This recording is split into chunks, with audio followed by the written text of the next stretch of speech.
কৃষিক্ষেত্রে রূপান্তরের লক্ষ্যে কেন্দ্রীয় কৃষি ও কৃষক কল্যাণ এবং গ্রামীণ উন্নয়ন মন্ত্রী শিবরাজ সিং চৌহান দেশব্যাপী বিকশিত কৃষি সংকল্প অভিযানের সূচনা ঘোষণা করেছেন, যা 29 মে থেকে 12 জুন পর্যন্ত চলবে। জাতীয় মিডিয়া সেন্টারে এক সাংবাদিক সম্মেলনে ভাষণ দিতে গিয়ে মন্ত্রী জোর দিয়ে বলেন যে আধুনিক, উদ্ভাবনী এবং টেকসই কৃষি পদ্ধতির মাধ্যমে উন্নত ভারতের প্রধানমন্ত্রী নরেন্দ্র মোদীর দৃষ্টিভঙ্গি বাস্তবায়নের দিকে এই উদ্যোগ একটি গুরুত্বপূর্ণ পদক্ষেপ।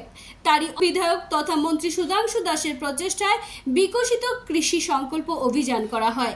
এই অনুষ্ঠানে অন্নদাতা কৃষকদেরকে কৃষি উৎপাদন যন্ত্রপাতি এবং মিনি ট্রাক্টর 8টি কৃষকদেরকে প্রদান করেন। এদিনের অনুষ্ঠানে মন্ত্রী ছাড়া উপস্থিত ছিলেন ঊনকোটি জেলা পরিষদের সভাধিপতি অমলেন্দু দাস, কুমারঘাট পঞ্চায়েত সমিতির চেয়ারপারসন সম্মতি দাস, কৃষি দপ্তরের বিশিষ্ট অফিসারগণ সহ আরও অন্যান্যরা।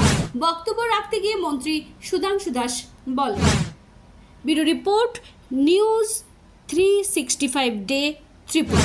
আপনারা দেখবেন যারা এসসি এবং এসটি এবং উইমেন বেনিফিশিয়ারি আছে, এসসি এসটি মহিলা বেনিফিশিয়ারি বা কৃষক যারা আছে, সরকার বলছে 5 লাখ টাকা পর্যন্ত বিনা গ্যারান্টার আপনি ব্যাংক থেকে কেসিসি লোন পাবেন।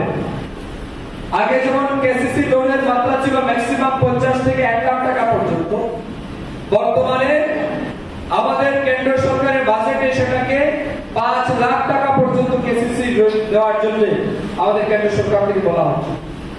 রাজ্য সরকার থেকে সেইটাকে বিশেষ গুরুত্ব দিয়ে এগুলোর উপর আলাদা করে ক্যাম্প তৈরি করা হচ্ছে।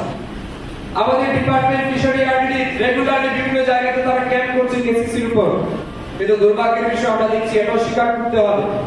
আমাদের ডিপার্টমেন্ট থেকে আমরা স্পন্সর করে কেস পাঠাচ্ছি ব্যাংকে, কিন্তু ব্যাংক সেইভাবে আমাদের কিন্তু রেসপন্স দিচ্ছে না। তো এটারও কারণ আছে। এটার কারণ হচ্ছে অনেকেরই ব্যাংকে সিভিল খারাপ। হয়তো আপনি আগে কোনো লোন নিয়েছেন, আপনি সময় মতো লোন ফেরত দেননি, হয়তো আপনার বাবা লোন নিয়েছে অথবা ভাই লোন নিয়েছে, আপনার ফ্যামিলিতে কেউ না কেউ লোন নিয়েছে, যেটা এখনো লোন আপনি রিকভারি করতে পারেন। অর্থাৎ ব্যাংকের নজরে আপনার কিন্তু কি বলে সিভিলটা কিন্তু সেইভাবে ভালো নয়। তো যার কারণে ব্যাংক অনেক সময় রিফিউজ করে ব্যাংক লোন স্যাংশন করে। তবু আমাদের আবেদন থাকবে কনসার্ন ডিপার্টমেন্ট যাতে কন্টিনিউয়াসলি ব্যাংকের সাথে কথা বলে যে সমস্ত জেনুইন কেসগুলি আছে, জেনুইন ফার্মার যারা, তাদেরকে যাতে আর্থিক সহায়তা করার জন্য এই ডিপার্টমেন্ট যাতে কাজ করে। তো এই স্কিমগুলি কিন্তু আমাদের সরকারের পক্ষ থেকে দেওয়া হচ্ছে। আপনারা জানেন এই রাজ্যের বামপন্থীরা দীর্ঘ বছর সহায়ক মূল্যে ধান ক্রয় করা, এমএসপি চালু করা, তারা আন্দোলন করেছিল কৃষক সভার নাম করে। কৃষকদের নিয়ে মিছিল মিটিং এ গিয়ে তারা স্লোগান তুলেছিল, কিন্তু তাদের সরকার দীর্ঘ 25 বছর থাকলেও তারা কিন্তু রাজ্যে এমএসপি চালু করতে পারেনি, কৃষকদের কাছ থেকে সহায়ক মূল্যে ধান ক্রয় করেনি। কিন্তু আমাদের সরকার আসার পর থেকে 2018 সালের পর থেকে আমাদের সরকার, আমাদের রাজ্যের মুখ্যমন্ত্রীর নেতৃত্বে কৃষি এবং কৃষি কল্যাণ ডিপার্টমেন্ট, আমাদের ফুড ডিপার্টমেন্ট যৌথ প্রচেষ্টা আমাদের রাজ্যের কৃষকের উৎপাদিত ধান সহায়ক মূল্যে কেনার সিদ্ধান্ত আমরা নিয়েছি এবং প্রতি বছর ধান ক্রয় করার কিন্তু কাজ আমাদের ডিপার্টমেন্ট করছে।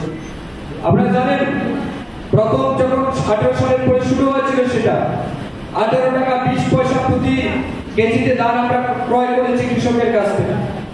আজকের দিনে সেটা বেড়ে বর্তমানে সম্ভবত 23 টাকা 60 পয়সা মতো সম্ভবত রেট আছে।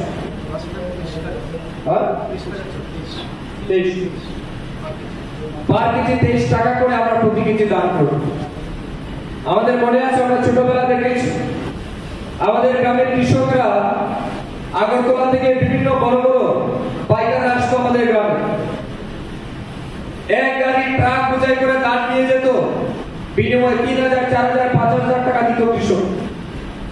তাও কোনো কোনো বিজনেসম্যান বলতো আমি পরের কিস্তি এসে দিয়ে যাবো, পরের কিস্তি অনেক পাইকার আসতো, অনেক চিটও হয়েছে অনেক ফার্মারের সাথে।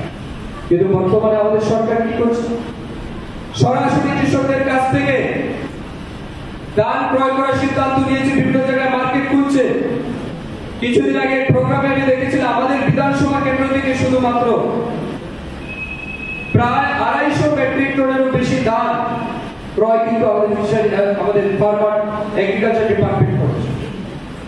250 মেট্রিক টন ধান, ভাবতে পারেন আজ কাঞ্চনবাড়িতে আমরা ধান ক্রয় করছি, ফটিকরায় আমরা ক্রয় করছি, ডলুগড়ে আমরা লাগাচ্ছি, কুমারঘাটে প্রকিউরমেন্ট সেন্টার তৈরি করা হয়েছে যাতে কৃষকরা তাদের উৎপাদিত ধান এই সমস্ত জায়গা থেকে তারা কিনতে পারে। দীর্ঘদিন আলোচনা হয়েছে, আন্দোলন হয়েছে, লড়াই সংগ্রাম হয়েছে, কিন্তু বাস্তবে রূপায়িত করতে পারেনি তারা।